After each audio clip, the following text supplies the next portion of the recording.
Selamat mendengarkan novel Dewa Perang Kunlun Nathan Clark. Bab 2147. Bencana di mana-mana. Gerakan besar mengguncang seluruh kapal pesiar. Kapal itu hampir terguling. Para turis di kapal pesiar menjerit. Apa yang terjadi? Kapten kapal dan para kru kapal panik. Meski berlayar di lautan, lautnya tenang dan tidak ada ombak kecil sama sekali. Bagaimana mungkin ada guncangan yang begitu besar? Tampak ada masalah di ruang kargo, dan beberapa rekan kehilangan kontak. Cepat pergi dan lihat apa yang terjadi. Namun puluhan orang yang pergi untuk menanyakan situasi tersebut tidak pernah kembali, dan tidak lagi ada kabar. Kapten dan yang lain menjadi panik. Cepat, tutup ruang kargo. Kapten kapal cukup berpengalaman. Mengetahui bahwa ada yang tidak beres dengan ruang kargo dan ingin segera menutupnya. Dia memimpin anak buahnya ke pintu masuk ruang kargo.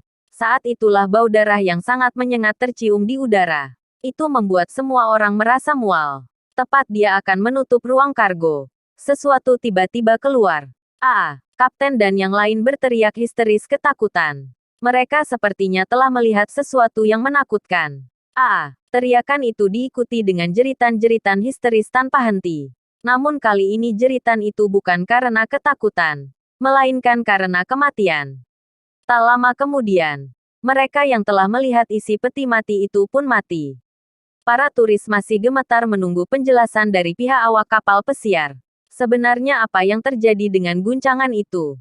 Namun pada akhirnya, yang mereka tunggu bukanlah penjelasan tapi kematian.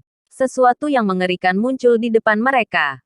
Para turis kapal pesiar lari berpencar ketakutan. Namun pada akhirnya tidak ada satupun yang tersisa. Semua berubah menjadi mayat kering. Akhirnya kapal pesiar membawa mayat-mayat itu ke lokasi berikutnya di sebuah pulau benua selatan. Bandara Internasional Ispania. Di jalur check-in bagasi, sebuah peti mati muncul. Kerumunan orang terkejut ketika mengetahui bahwa peti mati itu tidak dapat diangkat sama sekali. Seolah-olah beratnya ratusan ton. Mereka bahkan tidak bisa mengangkat peti mati itu walau ingin membuangnya. Namun tak lama kemudian, satu persatu staf tersebut jatuh ke tanah, menjadi mayat-mayat kering. Orang-orang tidak tahu apa yang sedang terjadi. Kemudian orang-orang yang datang untuk menyelidiki situasi tersebut ikut meninggal satu persatu dalam waktu yang sangat singkat. Pertama-tama hanya sebagian kecil, kemudian menyebar dengan cepat. Semakin banyak yang meninggal. Akhirnya, peti mati logam itu meledak. Makhluk mengerikan di dalam keluar. Dia menerobos masuk ke dalam bandara. Banyak orang berjatuhan. Semakin banyak kematian menyebar. Tempat ini telah menjadi neraka. Peti mati yang ditempatkan di pusat Ispania ikut meledak. Isinya pun keluar. Tepat di tengah kota yang berisi banyak orang. Pembantaian terus berlanjut. Kematian ada di mana-mana. Ispania tidak tahu apa yang terjadi. Masih berusaha mencari tahu apa yang terjadi. Entah benda apa yang dibawa Big Joker ke sini.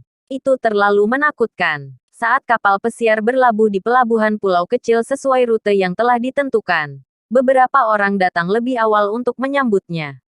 Mereka belum bisa menghubungi kapal pesiar tersebut. Begitu kapal pesiar berlabuh, mereka segera naik ke kapal untuk melakukan pengecekan. Tapi pengecekan ini mengejutkan semua orang. Kapal pesiar penuh dengan mayat-mayat kering.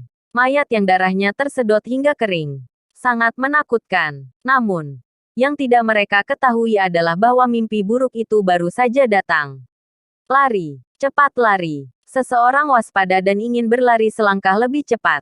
Tapi di detik berikutnya, aura menakutkan menyerbu mereka. Diikuti oleh jeritan yang mengerikan. Akhirnya, makhluk di dalam peti mati itu turun dan mendarat di pulau tersebut. Hasilnya bisa ditebak. Tidak ada yang selamat. Seluruh pulau itu berubah menjadi neraka. Korban tewas dan terluka tak terhitung. Mati dengan cara yang tragis dan semuanya sama. Mereka semua berubah menjadi mayat-mayat kering.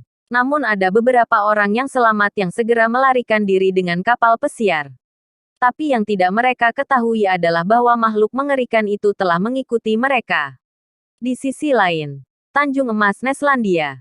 Langit kelabu dan mendung. Saat itu adalah fajar. Kargo dari Ispania tiba. Bab 2148. Bencana Tanjung Emas. Kiriman kargo ini milik keluarga Raja Judi. Orang-orang dari keluarga Raja Judi sekarang berada di pelabuhan untuk menerima kargo. Semua kapal kargo disegel. Tidak ada hal aneh yang terlihat terjadi di atas kapal.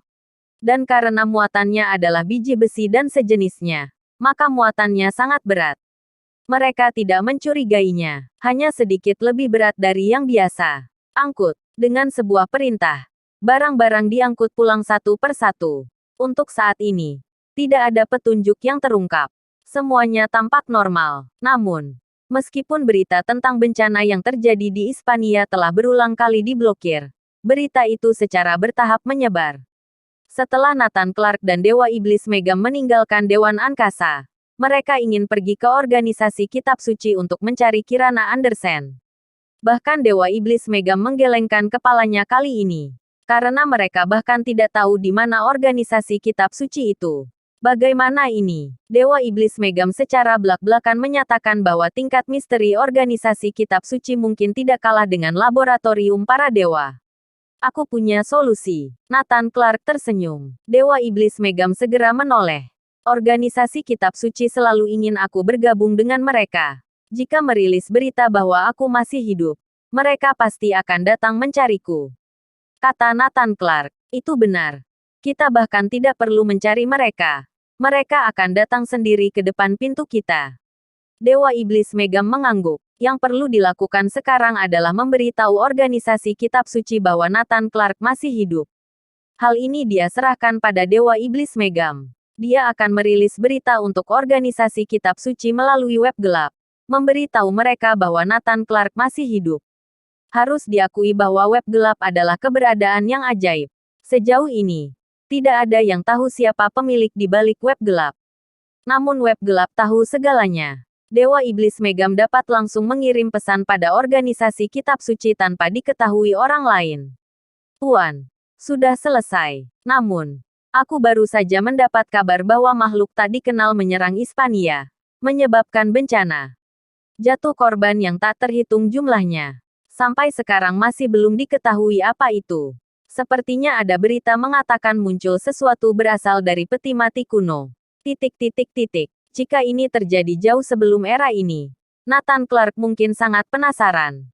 Namun di zaman sekarang ini, tidak ada yang mengejutkan. Apalagi ketika sekelompok pasukan klan kuno muncul. Tidak ada lagi rahasia yang tidak bisa dibicarakan. Nathan Clark tidak terlalu peduli dan menghela nafas. Aku hanya berharap itu bukan karena masalah yang disebabkan oleh penggunaan jurus terlarang. Namun, dia mengerti bahwa menggunakan jurus terlarang selanjutnya akan sangat sulit. Itu sebabnya dia bergegas mencari Kirana Andersen. Lebih baik jika mengirim semua orang yang berhubungan dengannya ke Dewan Angkasa.